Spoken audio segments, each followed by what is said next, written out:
नमस्कार। प्रतिध्वनि में आपका स्वागत है। मैं हूं रमन कुमार।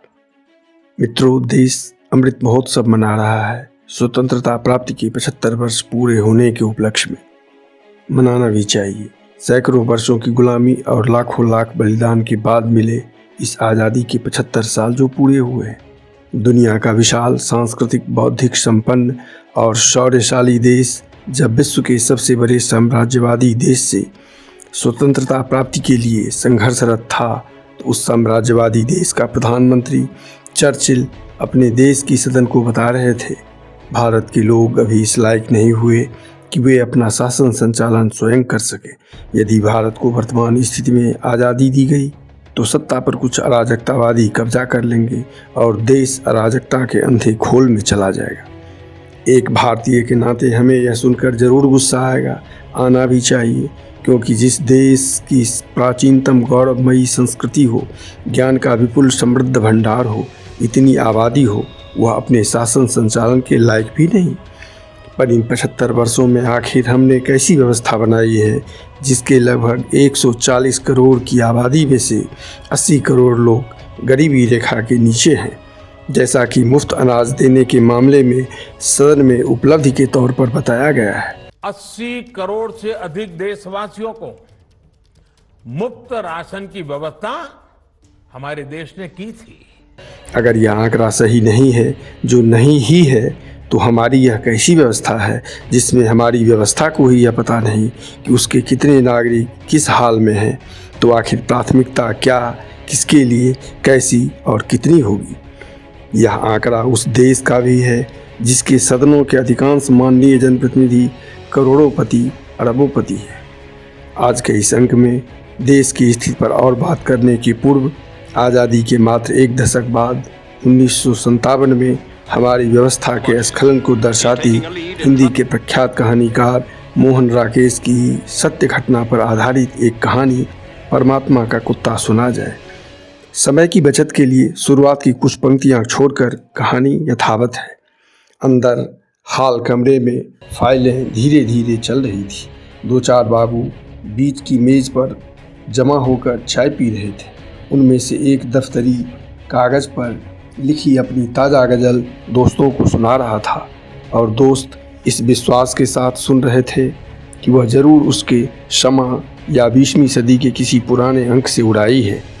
अजीज साहब, ये शेर आज ही कहे हैं या पहले कहे हुए शेर आज अचानक याद हो आए? सांवले चेहरे और घनी मूंछों वाले एक बाबू ने बाई आंख को जरा सा दबाकर पूछा। आसपास खड़े सब लोगों के चेहरे खिल गए। यह बिल्कुल ताज़ा गज़ल है, अजीज साहब ने अदालत में खड़े होकर हलफिया बयान देने के लहजे में कहा। इससे पहले भी इसी वज़न पर कोई और चीज़ कही हो तो याद नहीं।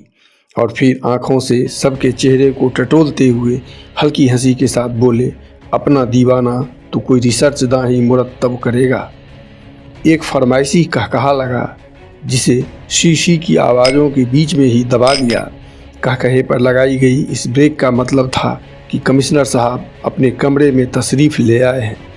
कुछ देर का वक्फा रहा जिसमें सुरजीत सिंह वल्द गुरमीत सिंह की फ़ाइल एक मेज़ से एक्शन के लिए दूसरे मेज़ पर पहुंच गई।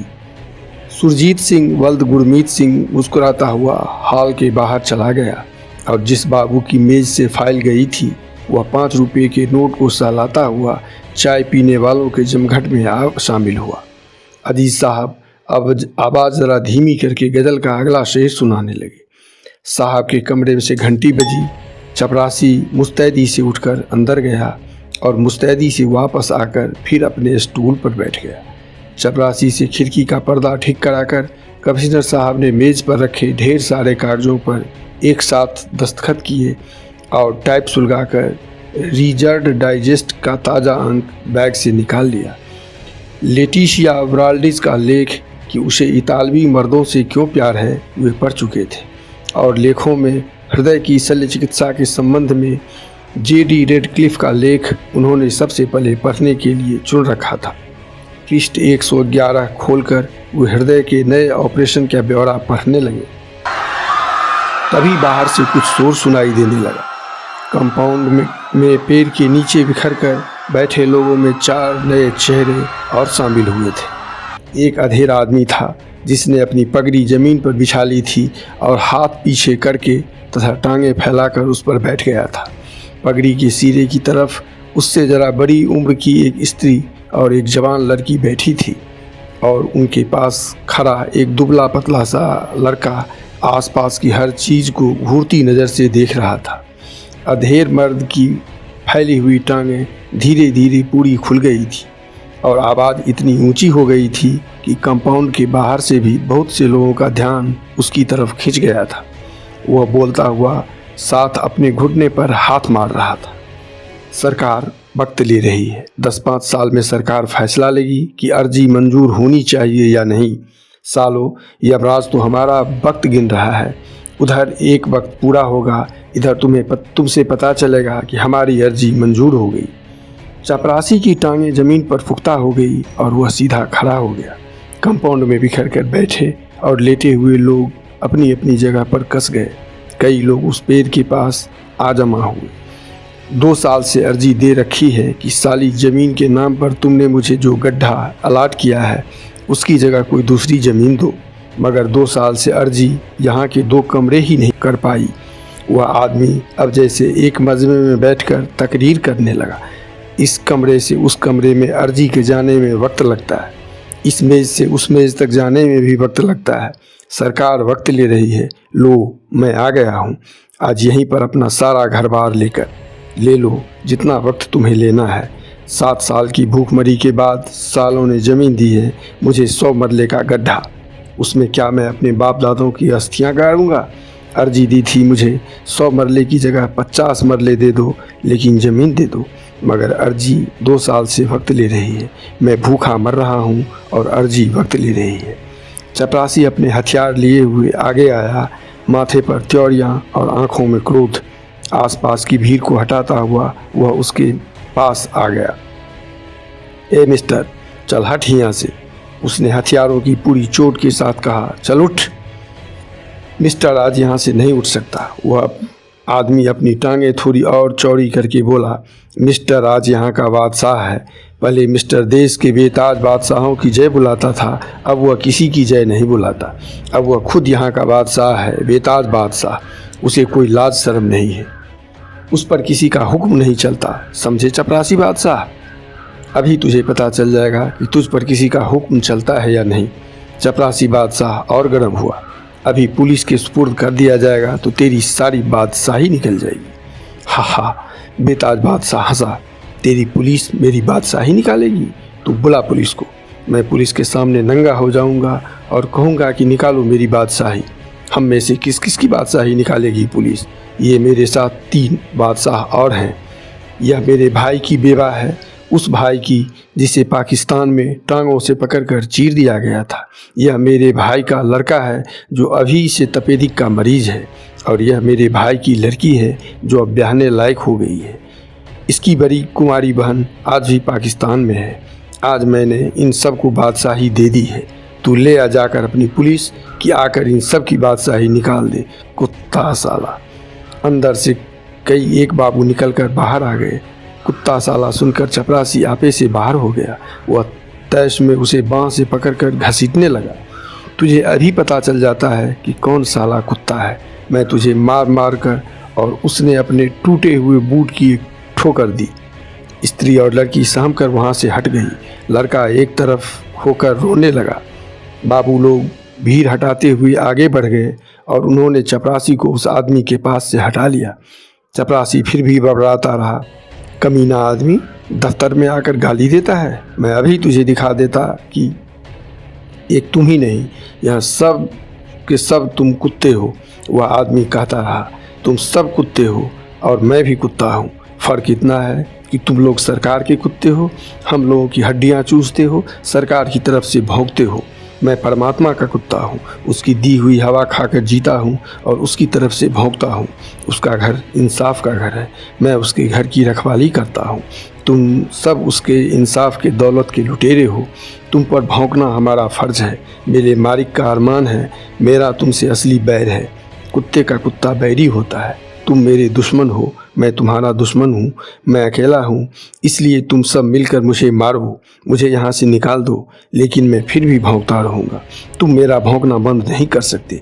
मेरे अंदर मेरे मालिक का नूर है, मेरे वाहे गुरु का तेज है। मुझे जहाँ तक बंद कर दोगे मैं वहाँ भौंकूँगा और भौंक भौंक कर तुम सबके कान फाड़ दूँगा। साले आदमी के कुत्ते, झूठी हड्डी पर मरने वाले कुत्ते, धूम हिला हिला कर जीने वाले कुत्ते। बाबा जी बस करो। एक बाबू हाथ जोड़कर बोला, हम लोगों पर रहम खाओ और अपनी यह संत बानी बंद करो।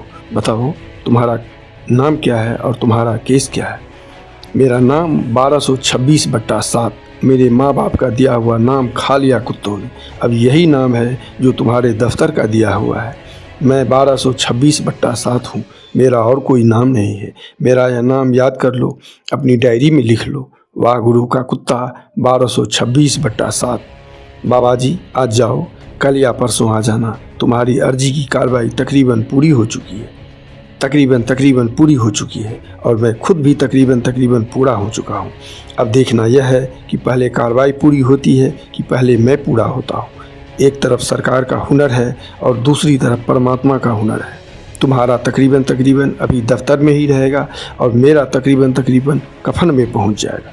सालों ने सारी पढ़ाई खर्च करके 2 लफ्ज़ ईजाद किए हैं, शायद और तकरीबन।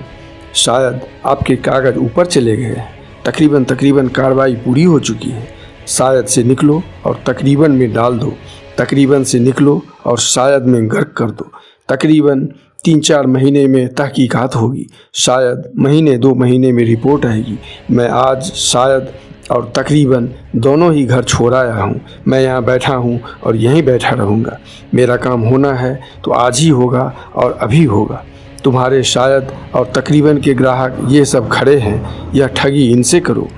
बाबूलू अपनी सद्भावना के प्रभाव से निराश होकर एक एक करके अंदर लौटने लगे। बैठा है बैठा रहने दो, बकता है बकने दो। साला बदमाशी से काम निकालना चाहता है। Let him bark himself to death. बाबुओं के साथ चपरासी भी बड़बड़ाता हुआ अपने स्टूल पर लौट गया। मैं साले के दांत तोड़ देता। अबे बाबू लोग हाकिम हैं और हाकिमों का कहा मानना पड़ता है, वरना। अरे बाबा शांति से काम लो, यहाँ मिन्नत चलती है, पैसा चलता है, धौंस नहीं। चलती भीड़ में से कोई उसे समझाने लगा। वह आदमी उठकर खड़ा हो गया। मगर परमात्मा का हुक्म हर जगह चलता है। वह आदमी कमीज उतारता हुआ बोला, अरे परमात्मा के हुक्म से आज बेताज बादशाह नंगा होकर कमिश्नर साहब के कमरे में जाएगा। आज वह नंगी पीठ पर साहब के डंडे खाएगा। आज वह बूटों की ठोकर से प्राण देगा, लेकिन वह किसी की मिन्नत नहीं करेगा, किसी को पैसा नहीं चढ़ाएगा, किसी की पूजा नहीं करेगा। जो वाहे गुरु की पूजा करता है वह किसी की पूजा नहीं कर सकता। तो वाहे गुरु का नाम लेकर और इससे पहले कि वह अपने कहे को किए में परिणत करता, 2-1 आदमियों ने भरकर तहमत की गांठ पर रखे उसके हाथ को पकड़ लिया। बेताज बादशाह अपना हाथ छुड़ाने के लिए संघर्ष करने लगा। मुझे जाकर पूछने दो कि क्या महात्मा गांधी ने इसीलिए इन्हें आज़ादी दिलाई थी कि ये आज़ादी के साथ इस तरह संभोग करें, उसकी मिट्टी खराब करें, उसके नाम पर कलंक लगाएं, उसके टके टके की फाइल में बांध कर जलील करें, लोगों के दिलों में उसके लिए नफ़रत पैदा करें। इंसान के तन पर कपड़े देखकर बात इन लोगों को समझ में नहीं आती। शर्म तो उसे होती है जो इंसान हो। मैं तो कहता हूँ कि मैं इंसान नहीं, कुत्ता हूँ। सहसा भीड़ में एक दहशत सी फैल गई। कमिश्नर साहब अपने कमरे से बाहर निकल आए थे। वे माथे की त्योरियाँ और चेहरे की झुर्रियों को गहरा किए भीड़ के बीच में आ गए। क्या बात है, क्या चाहते हो तुम? आपसे मिलना चाहता हूँ साहब। वह आदमी साहब को घूरता हुआ बोला, 100 मरले का एक गड्ढा मेरे नाम अलॉट हुआ है। वह गड्ढा आपको वापस करना चाहता हूँ ताकि सरकार उसमें एक तालाब बनवा दे और अफसर लोग शाम को वहाँ जाकर मछलियाँ मारा करें, या उस गड्ढे में सरकार एक तहखाना बनवा दे और मेरे जैसे सारे कुत्तों को उसमें बंद कर दे। ज़्यादा बकबक मत करो और अपना केस लेकर मेरे पास आओ। मेरा केस मेरे पास नहीं है साहब, 2 साल से सरकार के पास है, आपके पास है। मेरे पास अपना शरीर और 2 कपड़े हैं। 4 दिन बाद ये भी नहीं रहेंगे, इसलिए इन्हें भी आज ही उतार दे रहा हूँ। इसके बाद बाकी सिर्फ 1226/7 रह जाएगा। 1226/7 को मार मार कर परमात्मा के हुजूर में भेज दिया जाएगा। यह बकवास बंद करो और मेरे साथ आओ। और कमिश्नर साहब अपने कमरे में वापस चले गए। वह आदमी भी अपनी कमीज कंधे पर रखे उस कमरे की तरफ चल दिया। 2 साल चक्कर लगाता रहा, किसी ने बात नहीं सुनी। खुशामदें करता रहा, किसी ने बात नहीं सुनी। वास्ते देता रहा, किसी ने बात नहीं सुनी। चपरासी ने उसके लिए चिक उठा दी और वह कमिश्नर साहब के कमरे में दाखिल हो गया। घंटी बजी, फाइलें हिली, बाबुओं की बुलाहट हुई और आधे घंटे के बाद बेताज बादशाह मुस्कुराता हुआ बाहर निकल आया। उत्सुक लोगों की भीड़ ने उसे आते देखा तो वह फिर बोलने लगा, चूहों की तरफ बिटिर बिटिर देखने से कुछ नहीं होता। भौंको भौंको, सब के सब भौंको, अपने सालों के कान फट जाएंगे। भौंको कुत्तों भौंको। उसकी भौजाई दोनों बच्चों के साथ गेट के पास खड़ी इंतजार कर रही थी। लड़के और लड़की के कंधों पर हाथ रखे हुए वह सचमुच बादशाह की तरह सड़क पर चलने लगा। हयादार हो तो सालों साल मुंह लटकाए हुए खड़े रहो, अर्जियां टाइप कराओ और नल का पानी पियो। सरकार वक्त ले रही है, नहीं तो बेहया बनो। बेहयाई हजार बरकत है। और वह सहसा रुका और जोर से हंसा। यारो, बेहयाई हजार बरकत है। उसके चले जाने के बाद कंपाउंड में और आसपास मापी वातावरण पहले से और गहरा हो गया। भीड़ धीरे धीरे बिखर कर अपनी जगहों पर चली गई। चपरासी की टांगें फिर स्टूल पर झूलने लगी। सामने के कैंटीन का लड़का बाबुओं के कमरे में एक सेट चाय ले गया।